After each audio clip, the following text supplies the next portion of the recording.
Hey guys, welcome back to another video. Today we'll be making dried persimmon. So first of all, you want to wash your persimmons thoroughly. Now you want to take off the leaf on the top and then peel off the skin.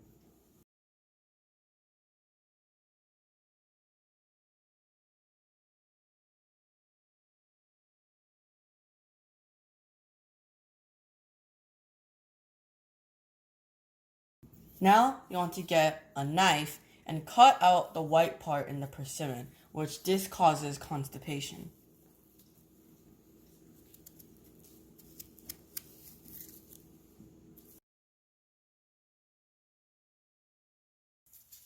Now you want to put all your persimmon into a basket or tray.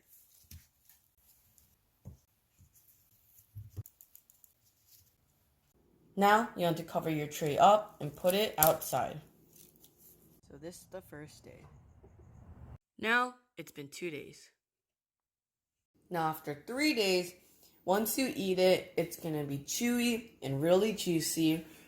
You can just eat it straight off like this. But now we're gonna show you another tip you can use with these persimmons. So now we're going to make a persimmon cream cheese. So you want to get 4 ounces of cream cheese and put it into a bowl. Now you want to add about 10 persimmons, but this is your choice. Now you want to put this in a blender.